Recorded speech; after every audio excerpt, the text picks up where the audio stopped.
What's up, guys? Obviously, it's Captain Obvious, and welcome to the Armory. In today's episode, I will be reviewing the SG553 carbine. You will unlock this weapon after receiving 120,000 points in co-op mode. To begin with, let's go over the statistics for the SG553. This weapon's damage is 25 to 14.3 with a drop-off beginning at 8 meters and ending at 50 meters. Shots to kill in core mode are 4 to 7, and in hardcore mode, that drops down to 3 to 5.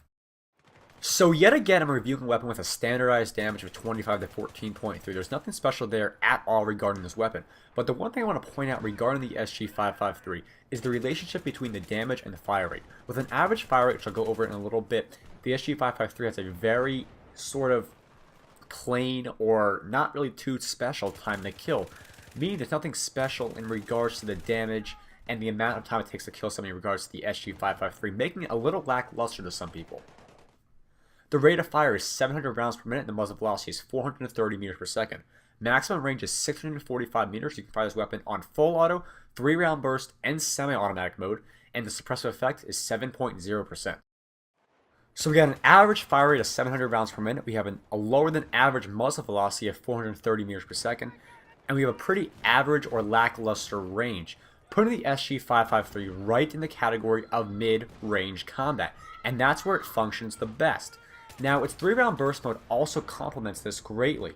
Switching the weapon over to 3-round burst mode allows you to easily compensate for the recoil on this weapon. The SG553 has a very uncontrollable recoil pattern. I'll go over that in a little bit. But for a weapon such as the SG553, and the fact that its uncontrollable recoil pattern really hinders it greatly in medium range, that 3-round burst mode really helps it out. It's one of only a few carbines that actually can switch over to 3-round burst mode and do it well. So if you're in mid-range combat and you feel you can switch it over to that burst fire mode, do it. It'll help you out a lot and you can stay on target easier. Normal reload time is 2.15 seconds. Empty reload time is 2.65 seconds. Cancel time reloads are 1.6125 seconds and 1.9875 seconds respectively. Threshold is 0.75 and the magazine size is 30 rounds plus 1 in the chamber. We all have to thank the Lord that the SG553 has an acceptable reload time. 2.15 and 2.65 seconds is not bad at all. The SG553 has nothing special about it, but thank God that the reload times are actually acceptable, meaning it is not that bad in the aspect of reload times. If it was lower, I would hate the weapon even more and it would be even less useful, but thank God it's not that bad and it's actually usable in some aspect with that reload time. So here's where that gets tricky. The first shot recoil is 2.25 to X, center speed is 18.0, recoil up is 0.25, left pull is 0.3, and right pull is 0.5. Now that first shot recoil is 2.2 times, which means you multiply it by the recoil patterns. Spread values are exactly the same for the entire carbine class, with the exception of the acw-r, SCAR-H, and all the bullpups. The first thing that comes to my mind with the SG553 is unpredictability. This recoil pattern is oddly, extremely unpredictable. Just take a look at the on-screen demonstration right now. One time it'll go heavily to the right, the other time it'll shoot straight up, sometimes it'll tend to the left a little bit more. I don't know what it is about the SG553. The recoil patterns are just very bad on this weapon. Unpredictability is a terrible thing when it comes to a weapon, and that's what makes the SG553 a very bad gun in this aspect. There is nothing good going for it in the recoil department. Let's go over my recommended attachments for the SG553. The heavy barrel unlocked at 80 kills will increase your vertical recoil to 0.28, increase drop-off distance to 75 meters, increase muzzle velocity to 570 meters per second. It will decrease your aim down sight spread, but increase hipfire spread on the contrary. So now the only reason I actually recommend you guys using the heavy barrel is to increase the range that you can actually use the SG553 at. I've already said that it's very comfortable at medium range. That's where you should use it most of the time. But it still lacks in that aspect. It's still not the best medium range weapon in the game in the carbine category. It's even not anywhere near an actually usable weapon in that category compared to other weapons. So the heavy barrel actually advances it a little bit in the medium range area. It's not the best, but it still makes it usable in that aspect if need be. The foregrip will decrease your left pull to 0.201 and your right pull to 0.335. It will also increase your aim down sight spread, making it a little worse out to medium ranges when you're aim down sights. Foregrip is one of the best attachments for this weapon because of that horizontal recoil of a 0.5 right. 0.5 right is very, very heavy. There's no getting around that.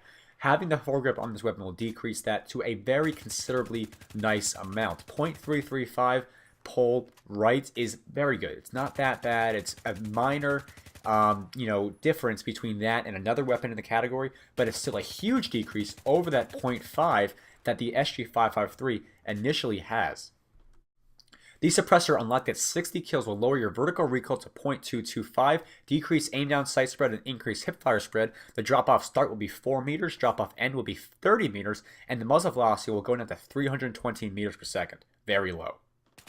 So the suppressor on the SG553 is not that bad of an option. What it does is it limits the SG553 to a close medium range sort of distance to fire at.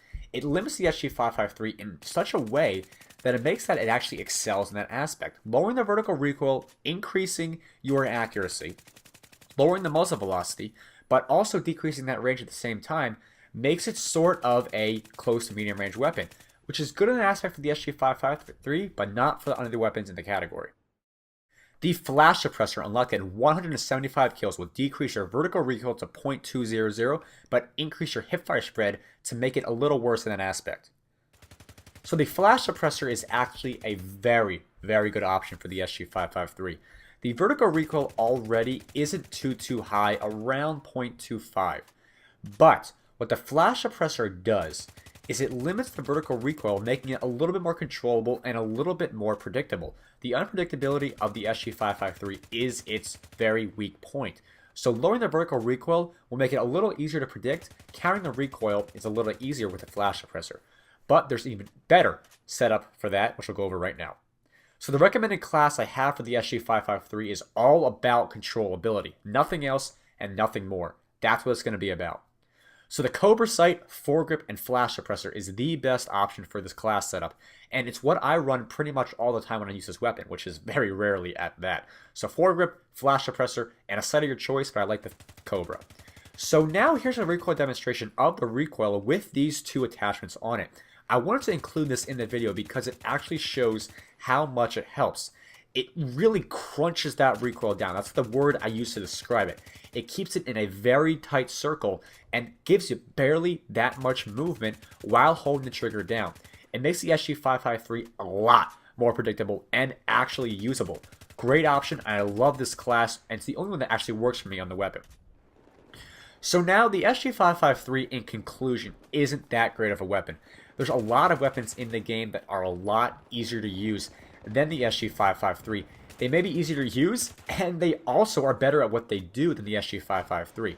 There's better medium range weapons such as the G36C, the M4A1, the acw-r, and there's better close range weapons such as the M4A1, again, the MTAR, and, arguably the G36C, but still it's not the best. So there's a lot of these weapons in the carbine category that are a lot better than the SG553 in the ways you should be using the weapon.